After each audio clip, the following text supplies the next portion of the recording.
During this very brief 23 hours visit to Bangalore, I have had very good opportunities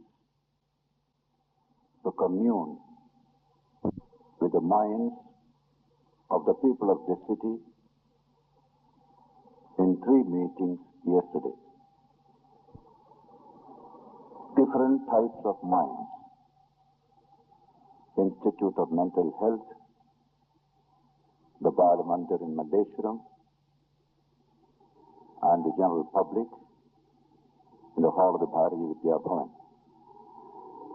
And this morning, I have that same privilege to be in communion with the minds attuned to the spiritual life, as you all are, in the premises of this very quiet, inspiring ashrama premises. And such an environment gives you the best context for discussing the subject announced by Swami Adidevananda just now,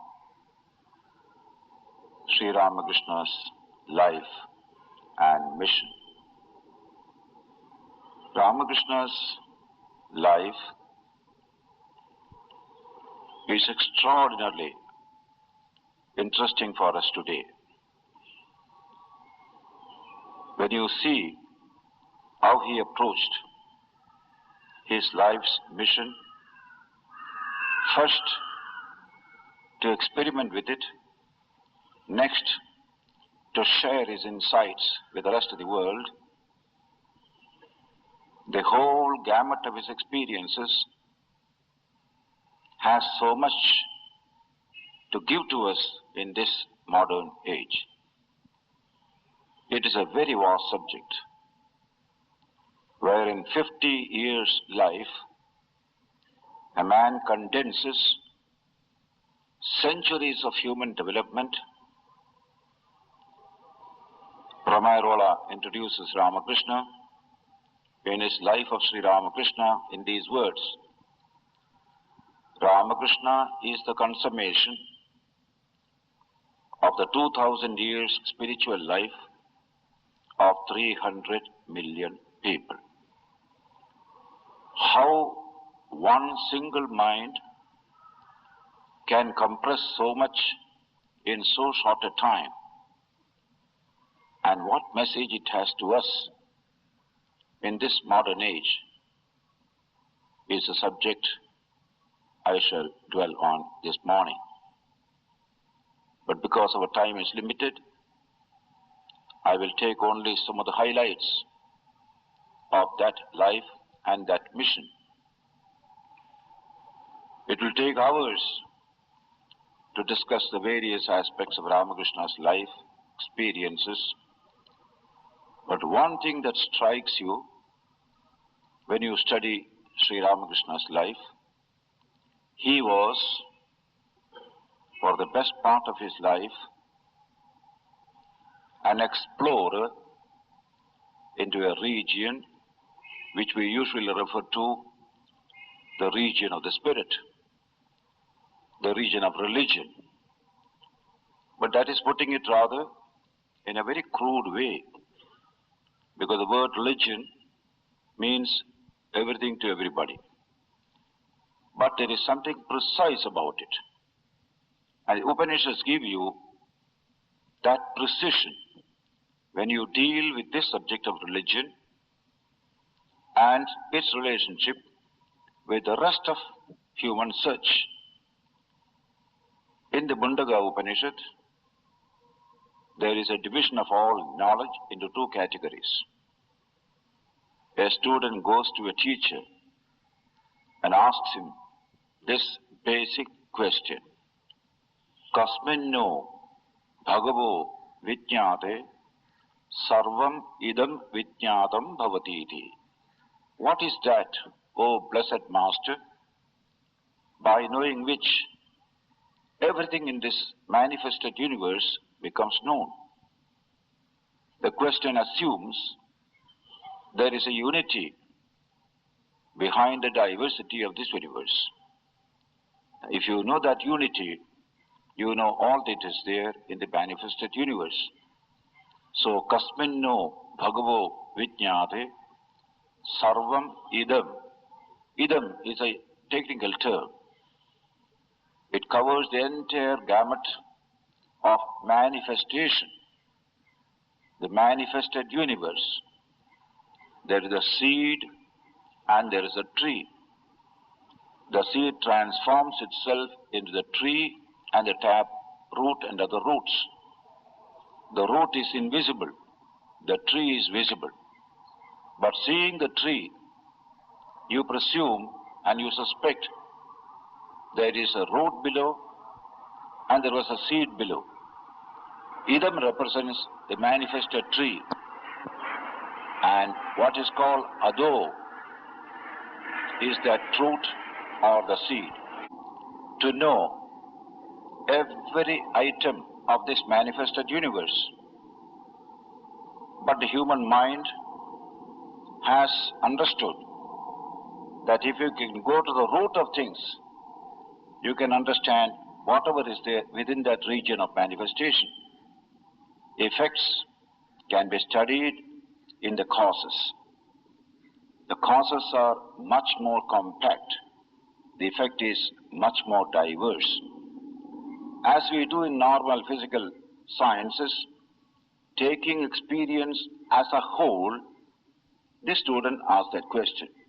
What is that reality by knowing which we can know everything in this universe?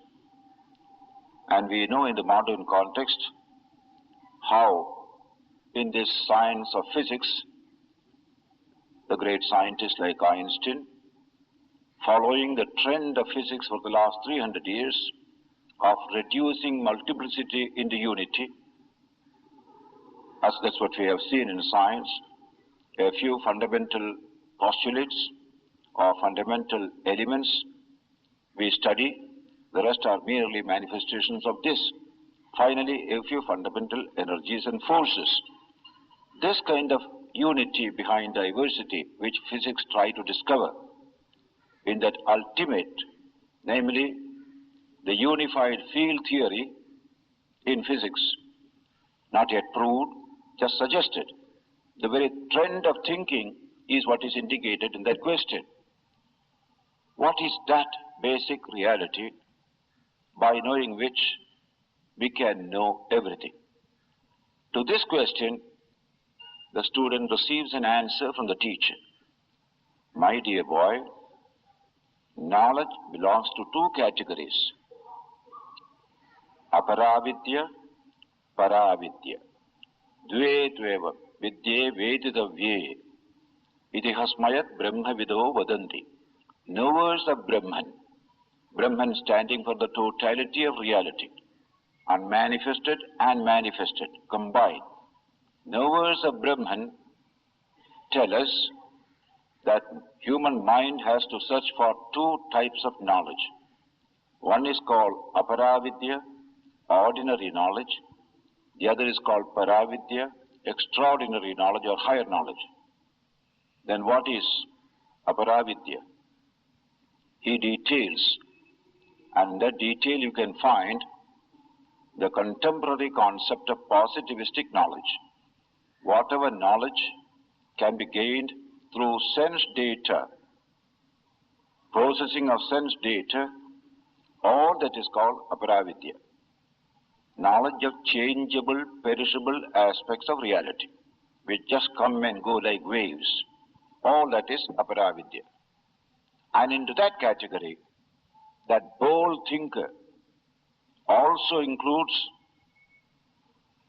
knowledge of scripture, including the Vedas, what we call the second-hand knowledge contained in books, even the holiest of books. It is all aparavidya. Only because the Indian thinkers had a scientific mind, not attached to their own particular religion, particular tradition, they could do so, because they wanted truth and not a national dogma. So to consider even the Vedas as secondary knowledge, not primary, because it is second-hand knowledge.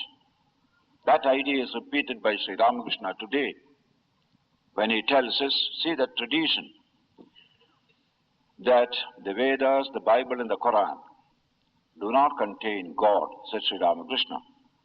They contain only information about God. And so he took an example.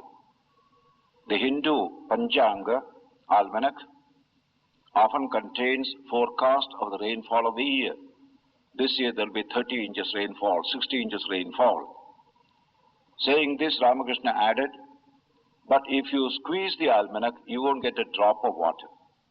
By squeezing the Vedas, you won't get God. But squeeze your experience, you will get Him. He is embedded in experience itself. Now that is the mind, a seeking mind, until it touches the rock bottom of reality. It always suspects. Agnostic mind, questioning mind, and that is highly commended in the Vedantic tradition. Our search is not for a pleasing dogma, but a truth which can enlighten man, which can fulfill him. So if that is aparavidya, all the positivistic sciences, economics, politics, sacred books, all that is aparavidya. They deal with the perishable aspects of things. Then the student suspected what is left over to be included in aparavidya. Even the Vedas are put to be aparavidya. Then the teacher says there is much left over. You have touched only the fringe of reality. And so he defines paravidya in a very brief, concise utterance. In fact, in some of these old literature of Sanskrit, you will find one quality: much thought and little language, brief utterances. In later literature, you can see sometimes no thought and many words. That's the difference between the two. Words are but the counters of wise men. They do but reckon with them, but they are the money of fools. This is what a scientist has said. Our teachers understood it. Don't be carried away by words. What we want is to know what the words contain. And the briefer the statement, the better. Condensed truth. So here you find the definition. Atha para yaya tadakshara mathigamyate. That is paravidya, by which that imperishable reality is realized. These are the perishable manifestations of something imperishable. That must be realized. That is paravidya. Now, if I approach this subject purely from the point of view of physics, I shall be just like Fred Hoyle and other astronomers would say, that behind this universe of manifestation, there is some background material, some cosmic dust. You must understand that. The whole thing is speculative. You can never understand that. Speculatively, you can say there is some unit cosmic dust there. But as slowly you are seeing the trend in modern thought itself, that was the trend that developed in the Upanishads. If you want to understand that fundamental reality out of which everything has come, and if you think you can understand this truth by studying a starry dust or some external phenomenon with much greater logic, you can understand that truth by studying the finest product of nature's evolution, namely man. This is also nature. But in this wonderful product of evolution, nature discloses her inside, her within aspect. Nowhere you will find this within aspect of nature as in man so much. Man also is a product of nature's evolution. But as in the course of evolution, nature begins to disclose more and more of inner secrets of hers in the products of that evolution. This has become so clarified in this particular item called man, in whom not only a great inner truth of nature is disclosed through the datum called the observer, the knower, the thinker, the self. Not only that, but nature has endowed man with the organic capacity to investigate this truth and get at it. That's what our thinkers felt, and they investigated accordingly, and they gave us this great subject of Paravidya. What we call religion in India is essentially this Paravidya. It's not a dogma, it's not a church, it's not institutional forms. Man in search of truth, fundamental, by utilizing this nature-given organic system, by training it, by disciplining it. That is why belief is not a test of religion in this country. Not a single teacher has said that belief is a test of religion, but experience is a test of religion. Anubhava is a test of religion. Brahman, the ultimate reality, is to be experienced, and it can be experienced because it is already part of experience. It's not something to be produced later. It is a vastu tantra, a thing already existing. Only you have to recognize the tremendous fact which is always ignored. That ultimate reality forms the core of your own consciousness. This remarkable new value system nature discloses in man. Also Indra, Mitra, Varuna, so many gods were there. The tribal mind projected outside, some power controlling everything here. Later on we tried to unify all of them, and we got the monotheistic God of the Semitic religions. We also had the monotheistic God. But even all this is speculative venture.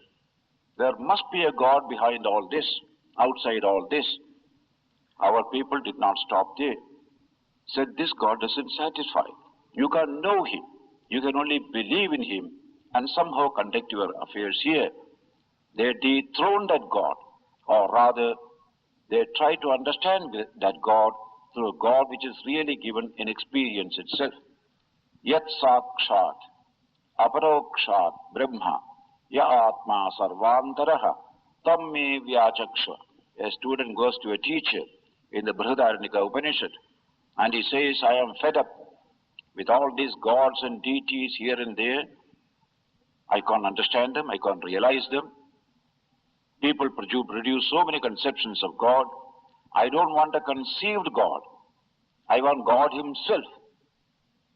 So, that God, if it only exists, which is given in direct experience as the very self of man, the inner self of man.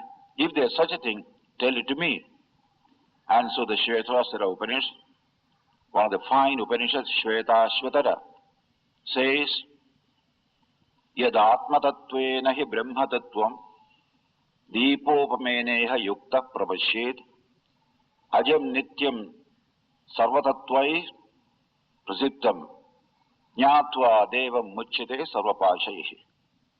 Man becomes completely free from all bonds when he realizes that supreme reality of the Atman through the reality of the self which is present in his own daily experience. Through the Atma Tattva here, you realize Brahma Tattva there. That is the nature of all experiential religion, and not simply believing religion. That is the central emphasis in all the Vedantic tradition. A guru doesn't ask a student, or a student doesn't ask the guru, do you believe in God? Do you want an experience of God? Have you experienced God? That's language. Shankara puts it in his Sutra Bhashya. Anubhava avasanam, Brahma Vijnanam. Brahma Vijnanam finds its consummation not in knowing Brahman, but in realizing Brahman. The experience of Brahman. An item in the world I can know. I can never become one with it. I don't become one with a physical object when I study it in physics or chemistry. But in all inner experience, all knowing tend to be being. The more you know, the more you are. So when I know the mind, I am the mind. When I know what is behind the mind, I am that thing. It is this that makes for experience, realization. So Paravidya represents that pioneering efforts on the part of the great sages of the Upanishads to turn our attention from the observed universe to the observer himself, a most profound datum in all experience. That is Paravidya, where they discovered the one behind the many, the unchanging behind the changing, and they proclaimed this truth not as a matter for mere belief, but for your testing and verification. And they repeatedly tell us, I don't want you to believe. Take it as a datum. Try to find out the truth for yourself. So here is in man two dimensions as expressed in many passages in our books, especially in Mahabharata. Amrtaschaiva mrityuscha dvayam dehe pratishthitam mrityurapadyate mohat satyena apadyate amrutam. Both death and immortality are present within this human organism. Amrtaschaiva mrityuscha, the mortal and the mortal, both are present within this human body. The mortal stands for the changeless eternal reality, and that is God. The mortal stands for all changing manifestations. That's also there. How do you get the mortal? How do you get the immortal? The mortal you get through delusion. You indulge in delusion, in superstition, you get the mortal, nothing but this body and the perishable things. But through pursuit of truth, you get the immortal. Satyena apadyate amrutam. Are you in search of truth? You will get the immortal. That is a challenging declaration, but a challenge that was taken up by several great explorers, and they said, that is true. That truth is hidden in man himself, the immortal, the infinite one. When Buddha got up from his meditations at Buddha Gaya, after a wonderful struggle on that blessed full moon night, that's next month, what did he say? The first utterance that came from his mouth, he got up, the immortal has been gained by me. I am no more in touch with the mortal, but with the immortal. And I see the mortal in a new light. Once you know the immortal, you revalue the mortal that you saw. This is nothing but an expression of the same immortal in particular molds of time and space, particular molds of sense datum. That's the difference between the two. So here is a defined expression of man's search for knowledge, that this search must lead to that search. Search for the aparavidya, the changeable, will inevitably lead to search for the paravidya. What Einstein said, in science we deal with the relative, but our search is for the absolute. When we get the absolute, we find it is still relative, and we leave it and go for something else. We want the absolute, we want the absolute, but all that we get is a relative. That is perfectly true, because the region of the search is relative. The manifested universe, the changeable universe, you won't get the absolute there. But when you search for it in consciousness, in chit, the chitta and chit, then you get the possibility, provided you have the penetration, to come to that immortal behind the mortal, the infinite and the absolute behind all these finite manifestations. That is the quest of religion in India. That is the tradition from ancient times to this day. Today in Sri Ramakrishna's life, you find this great quest of the human mind, which you find concretized in the higher religions of the world, re-authenticated in the course of a single life, and that too in a unique way. And that uniqueness has so much to teach us today. For want of time, I only deal with these few highlights. Sri Ramakrishna was in the little village Dakshineshwar, what you call Kamarpukur. He went to school, studied a few classes, 2 or 3 classes, just learned Bengali reading, writing. He says mathematics used to frighten me all the time. This calculating vidya, he calls it, Komati Vidya, they call it in our language. So, he gave up education soon. But he was such a lively person, very artistic in temperament. He loved music, he loved sculpture, he loved painting, he loved acting. All these things he loved. And he was a free soul. And he loved loneliness, aloneness. He will wander about here and there, observing nature and communing with himself as a little boy. And he loved human beings. He will go to homes, meet with people, talk with them, a very pleasing child. That's a beautiful aspect of Sri Ramakrishna. A lively child, not at all given to any kind of organic limitation, organic injury, so that mentally he may be distorted. He was a perfectly healthy child, vivacious, intensely social. In fact, he used to say, when I was a child, I liked to go only to happy families, not these morose families. I don't like them. I like cheerful, happy families. That's what he said. So there is nothing pathological about him. Therefore, he didn't like pathological people. Thus he grew. He had the first spiritual experience at the age of 7, where aesthetics played a great part. Beauty, opening up what lies behind this external beauty, beauty of the divine. He became ecstatic when he was going from his house to another village through the fields. He saw the beautiful blue sky full of blue clouds, dark blue clouds. He looked at it.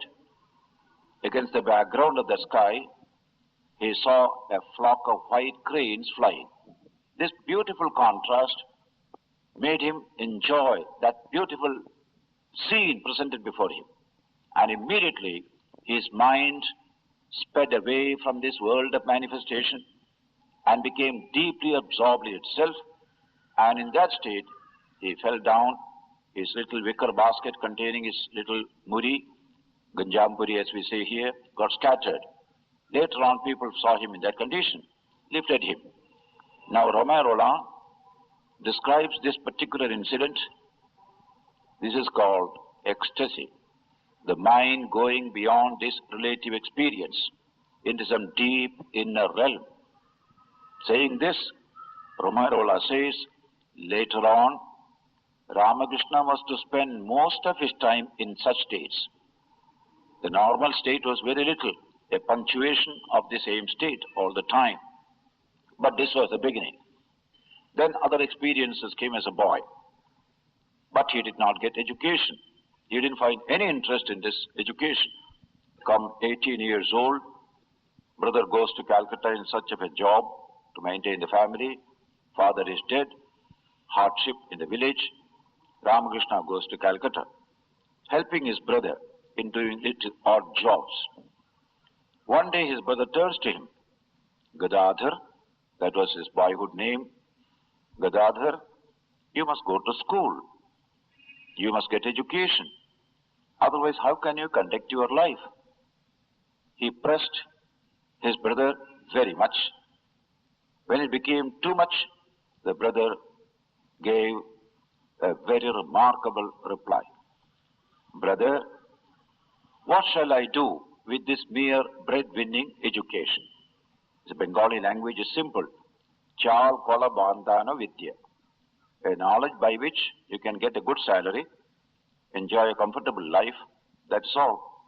All this secular knowledge, what you call, aparavidya, what you call, what does it finally amount to? The more knowledge you have, the more salary you get, much higher, more comfort, more pleasure. But does this solve the problem of life, the problem of truth, the problem of reality? Not at all. From what I see around me, it doesn't happen. So he said, of course, I shall not remain uneducated. I am going to give myself such an education by which the heart and mind shall be fulfilled, illumined, and life becomes fulfilled forever. This is the word he used. By which the heart and mind shall be illumined and life fulfilled forever. The brother found that Gadadhar is very firm. No use of pressing him. He will have his own way. He left him. That is the story at the age of 19. That must have been 1836 to 1855, 54, 55. Then you lose sight of him for 20 years.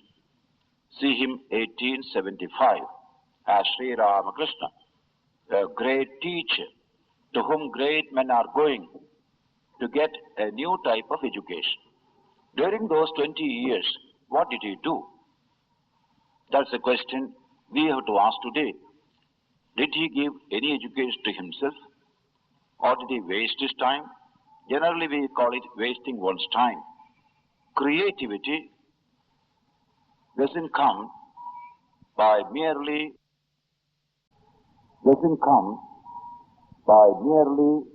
running about here and there, getting into crowds, chattering all the time. We destroy creativity. Learning second-hand knowledge also destroys creativity. We are at the highest point of that uncreativeness in modern civilization. Ramakrishna's life and example has a great lesson for us today. I was sitting in a home in Washington 5 years ago. I found a book on the table. I found it very interesting because such books interest me. The American Handbook of Psychiatry. I immediately took it. Past the pages, written by half a dozen well-known writers. Towards the end of the book, there is one section, creativity and how to foster it. And the authors say, American education destroys creativity in children. It makes them very efficient, makes them inventive. They can make machines, they can handle machines, but creativity is dying away. And that is perfectly true. Great Americans shining in the field of pure scientific discoveries are very, very limited. Most of the great pure scientists of America are foreigners, are Germans or others.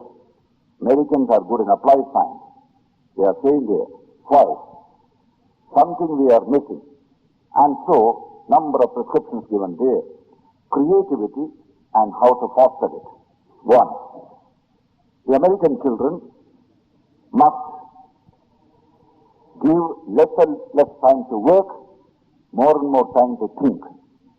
Always working, that cannot bring about creativity. Secondly, this crowd must become less and less. The love of the crowd. You must be alone for long periods. That is necessary to foster creativity.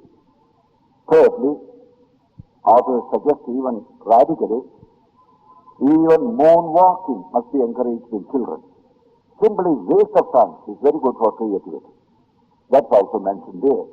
Series of measures so that leave a man to himself. Because something deep inside must come. If the external world impinges upon you all the time, you cannot have creativity. These extraordinary revolutionary suggestions coming from the heart of a culture which has become most efficient in this positive science and positive life is an indication that we have overdone aparadidya. We have neglected paradidya. And that is the one subject that Ramakrishna took up as a specialization. So that he will be alone in the cremation ground or in the garden, communing with nature, communing with himself. And then when he came to this nature at the age of 19, he plunged into a real investigation, exploration of the inner world, and found out the center of our creativity. That center is within man himself. The Upanishads present Atman as the center of our creativity. The more close you are to the Atman, the more creative you are. The most uncreative is the ego caught up in this organic system. But that's only a tip of something much deeper. In Sri Ramakrishna you find, therefore, during those 20 intervening years, a tremendous exploration into that inner world from diverse angles, and finally what you find is a wonderful personality, so sweet, so human, so milk of human compassion, and so lover of the humankind. Ramakrishna became a great lover of man. He saw in man a profound dimension because he discovered it in himself, and he wanted to take man in that direction. This kind of change coming over him, during the exploration, he passed through many phases, even bordering on madness. In fact, when we study this subject, we realize one thing: what you call the serious mental ailment called schizophrenia. It is a necessary experience in achieving the highest of creativity. When you have a divided mind, the mind handling the external world, as the ego and its instrument of the mind, handling the external world, eating, drinking, pleasure, comfort, power, and everything else, and even the knowledge seeking there. Finally, a break comes. If that break is truly creative, it must lead you on to that higher thing. But a break is necessary. Break with that ego that adjusts. As one British psychiatrist has said, a false self getting adjusted to a false world is this ego. That's what all we know in the worldly life. But sometime or the other, we break this connection, and that no man's land, you are completely lost for some time. So Ramakrishna is said to be mad because he doesn't behave like ordinary people. So that's called madness for us. So everybody told in the temple, in the village, everywhere, Sri Ramakrishna has gone mad. He was known there as a mad priest, the mad Brahmin.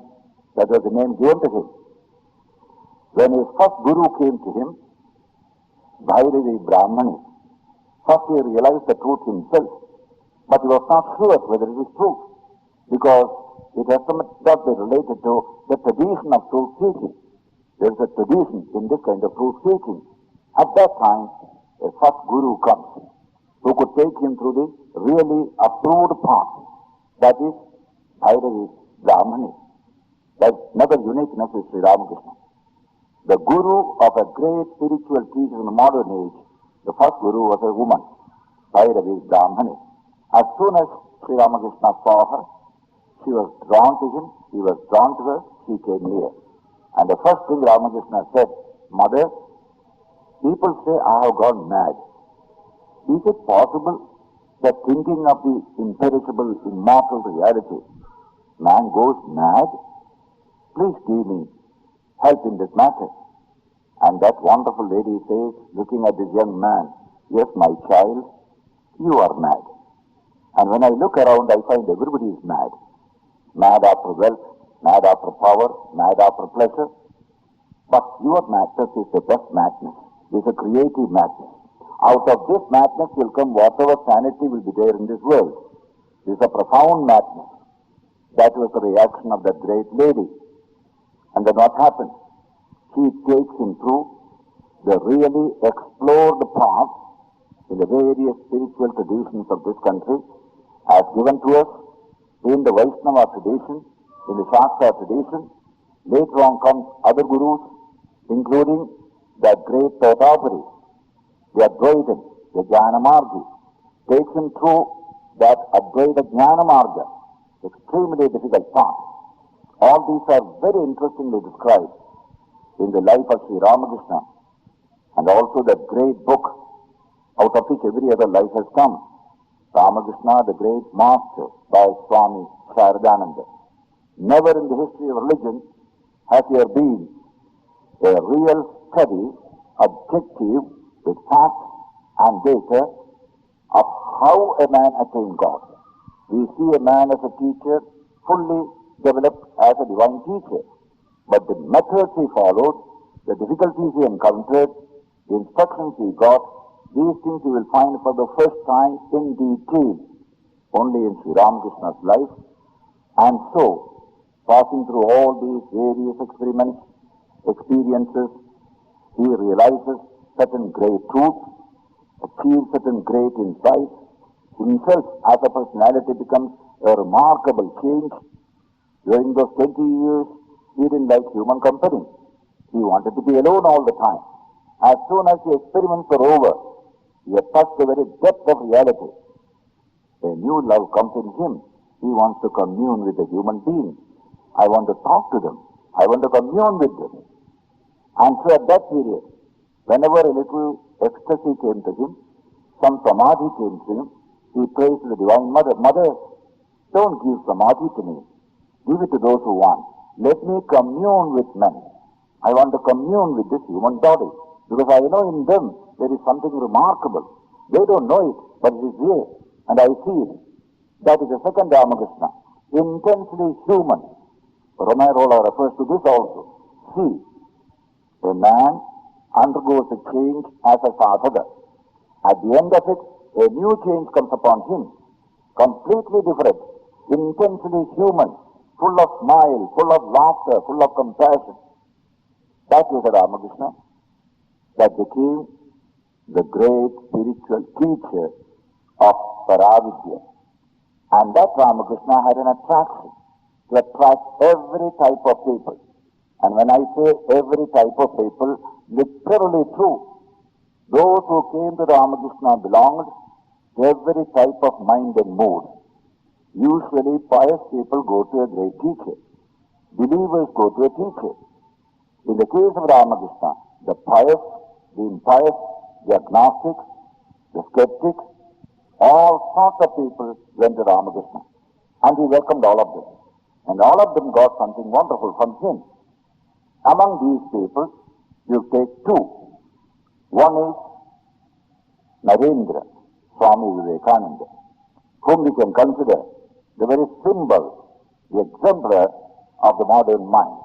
Young, vital, intellectual, physically fit and fine, having dived deep into both Eastern and Western knowledge, but full of confusion, full of doubt, full of tension within, because he has not yet built his house on the rock bottom of reality.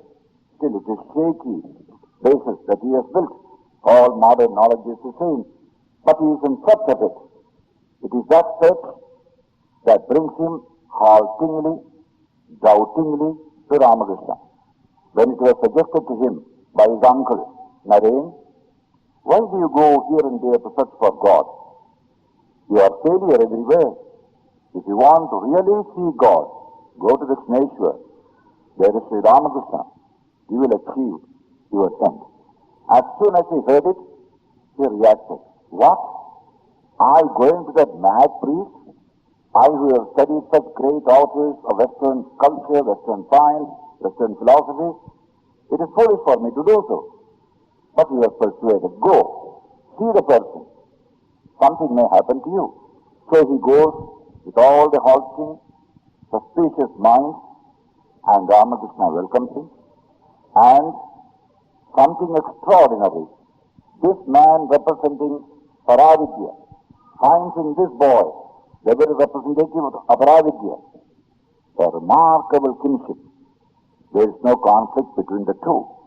When Vivekananda becomes later on a disciple of Ramakrishna, you can see the unity of both the Vidyas in a total comprehension. But Vivekananda was not easy to handle. He had that critical mind. So he will question everything of Ramakrishna, his experiences. He says, I had this vision of the divine. It is the product of your heated brain, Vivekananda would say. Day after day, this kind of questioning. And Ramakrishna gently smiles, encourages him, that critical spirit. Sometimes it is very strong. Naren makes a remark, and Ramakrishna smiles and says, my dear boy, here you can say all these things. If you had done this before other gurus, they would have shown you the door. Get out from here. You have no belief. You don't remain here. But I want you to test all this. A first-class brain like yours, if these experiences are tested by you, they will pass currently in the modern age, the scientific age. So he encourages Narendra for 5 years of battle between two gigantic minds, one representing Aparavidya, one representing Paravidya. And what was the result? That Narendra, who went in as a doubting, criticizing, questioning person comes out as Swami Vivekananda, a remarkable synthesis of ancient and modern, science and religion, east and west, as Ramakrishna presents it, a perfect synthesis, equilibrium of all human energy is the language used by Ramakrishna, and you know what results came later on. Not only Narendra, another great person that came to him representing the modern spirit was Dr. Mahendranath Thakur. He was a skeptic, agnostic mind, an institution called Indian Association for the Cultivation of Science in Calcutta. He was brought in as a doctor to treat Ramakrishna. He was a doctor turned homeopath. He was treating Ramakrishna. Within a few days, he was drawn to Ramakrishna's personality. He didn't appreciate his ideas, but he was appreciating the person. And the conversations between Ramakrishna and Mahendranath Thakur, one of the most scintillating passages of the Gospel of Ramakrishna. Ramakrishna loved him very much because he loved truth. We don't care whether you believe in God, believe in me as a guru, I don't care. You love truth, that is enough. So you find this Ramakrishna comprehending every type of mind and mood. Simple, pious devotees who do not need any argument about God. They are so full of faith. They don't need all this exercise and gymnastics of philosophy or science or anything. Ramakrishna speaks one of Prahlada, a very spiritual humor. Prahlada could not continue his education, Ramakrishna said, like himself. Why? As soon as he was instructed in the alphabet, they began writing Ka, he started. A, E, A, A, then Ka started. As soon as Ka he wrote, he went into Samadhi. What happened? Ka remembered Krishna. He went into Samadhi. No, Ka he could not read. So he stopped at Ka, that's what he said. So similarly, there are devotees to whom just a page of the Gospel of Ramakrishna is quite enough. They don't want all this brain exercise at all. But there were others who needed it. Ramakrishna welcomed all of them. So an assortment of humanity you can see going to Sri Ramakrishna. But this particular fact that two individuals representing Aparavidya, one in its fullness, that is Narendra, one in its one aspect, that is Mahendranath Thakur, both found in Ramakrishna a kindred soul. Ramakrishna found in them a kindred soul, and there is no conflict between the two. Only in the Indian context, cultured and nourished by the Vedantic spirit, you can see this picture, not in the Western context. A religious man will hate that kind of skeptic. Get away from here. And the skeptic will look down upon that religion man also. But the Indian tradition of Paravidya and Aparavidya, where we see all knowledge as one in two departments only. They are not to separate knowledge. Two departments of knowledge. Knowledge is one. And that is further illustrated by the fact that the presiding deity in the Hindu tradition over every type of knowledge is Saraswati, Vagdevi. Only one Devi presides over every type of knowledge. That shows the unity of knowledge. But difference of approach. You approach from the sense data and try to come to it. You approach directly, you come to it. If you have the strength, you approach directly. Just like climbing a mountain. You can go like this, and go to the top. Those who have strong hearts, they can go straight up. It is up to you. Ramakrishna took the straight road. That is why you find in him Paravidya in its purest form, without any help from Aparavidya. That's the meaning of Ramakrishna not getting modern education.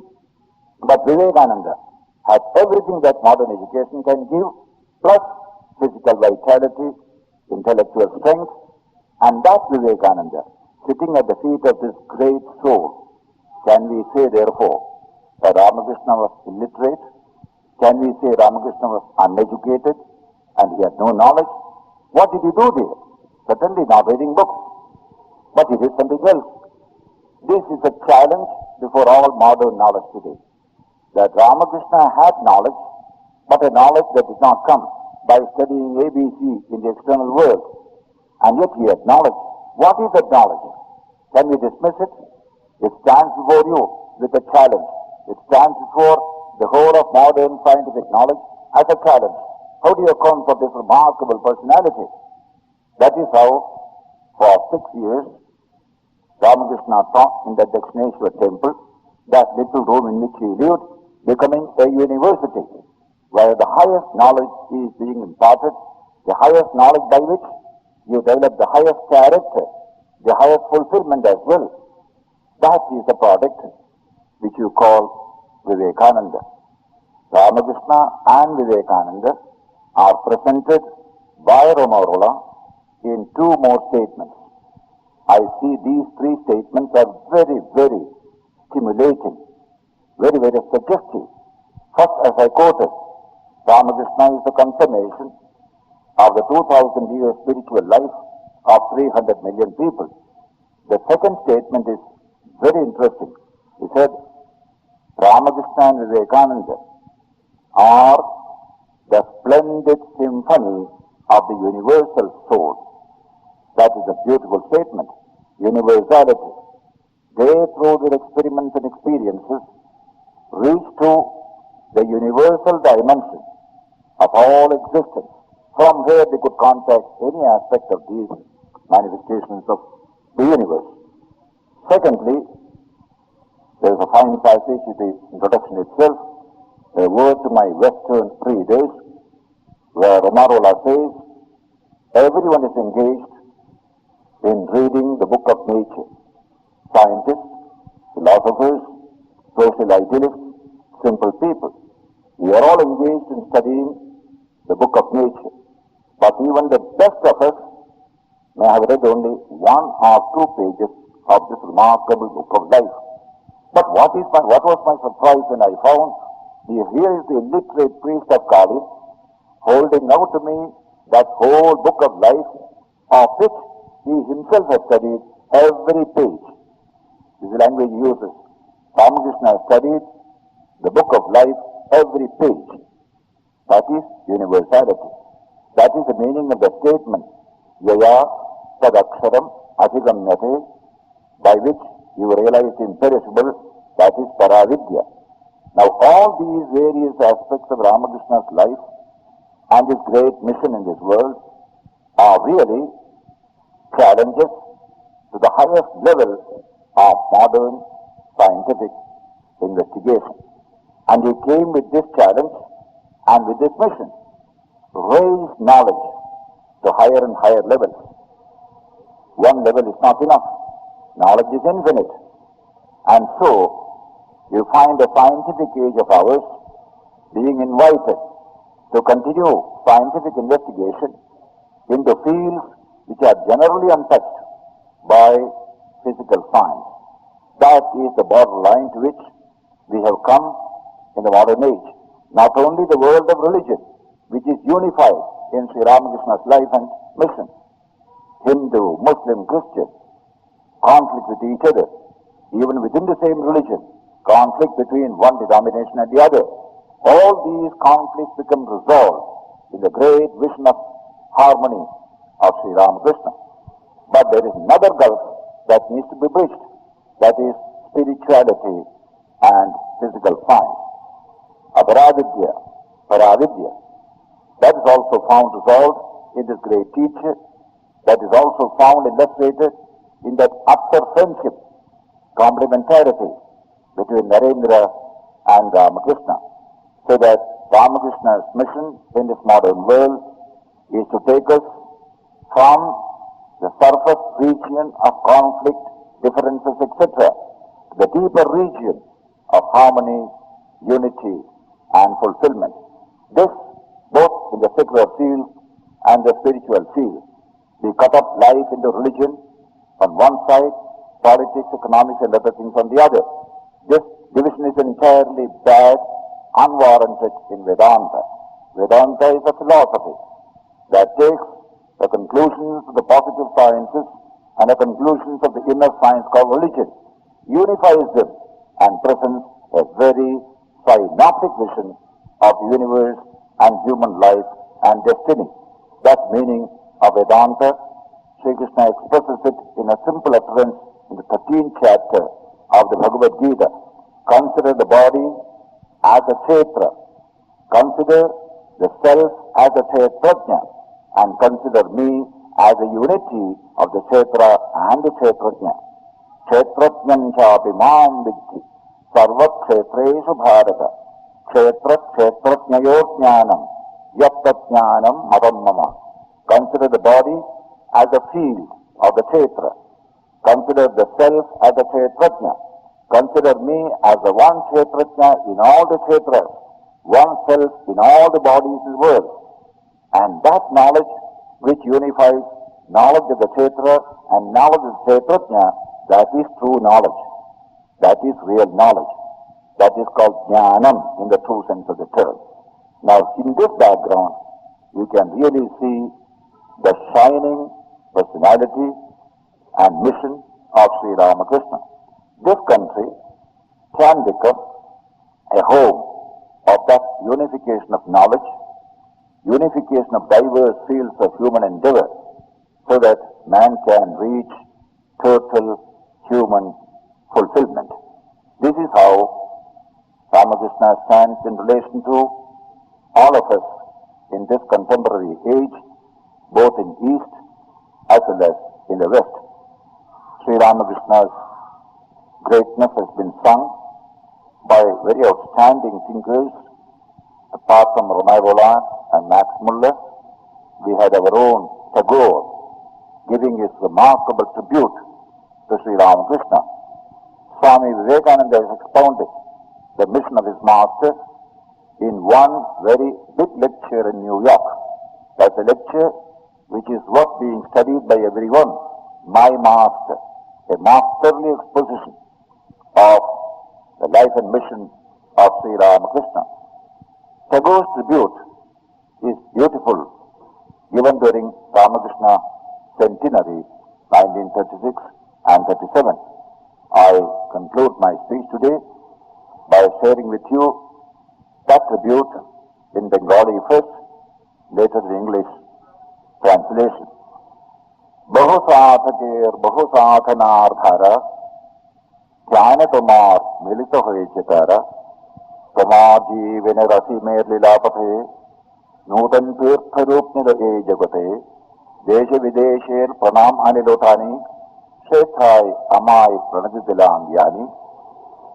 The worships and meditations of millions of people all over the world have flown and mingled in your worship and your meditation. Just like rivers flowing into the sea, all the worships of men find their consummation in this great Ramakrishna. Then he says, in the blessed experience of your life, infinite, immortal, the world finds a new shrine of unity, a new pilgrim center of unity. That is Ramakrishna's personality. Your life is illimitable. Nobody can put a limit. Thus far is Ramakrishna, nothing more. You can create a sect out of him or a religion out of him, impossible. Because when you put a religion about him, he goes beyond it as well, beyond it as well. That's why Asimer Leelapathe. Your Leelapathe is Asima. Sima means limit, Asima limitless. In that infinite expanse of your great personality in your life, Nodan Tirtha Ripnur Ejate.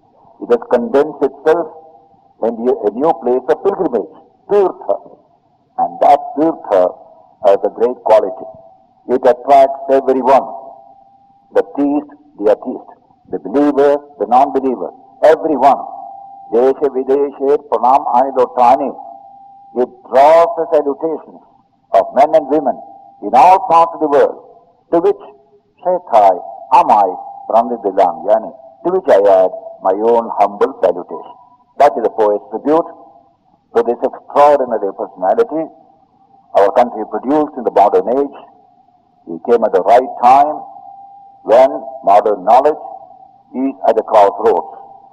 Shall we end up here with a materialistic attitude, seeing only the surface of things, or shall we go deeper? If the surface, we stop at the surface, temporarily it may be good. Eventually it can destroy the human spirit, distort the human situation and make man unfulfilled individually and collectively. But if you penetrate deeper, come to the rock bottom of experience, discover God in experience itself, then there will be happy, cheerful life for all humanity. That is why at this time came two extraordinary personalities. Unlike any ordinary religious teacher, there is something to go, finished and final, take it and go. That is quite different in the case of Sri Ramakrishna and his own great disciple, Swami Vivekananda, brilliant intellect, full of energy, full of power, whose comprehensions both East and West, both science and religion, both religion as well as politics and economics. That kind of a personality, plus another great personality like Vivekananda, plus a third great personality like the Holy Mother. What gigantic personalities come together.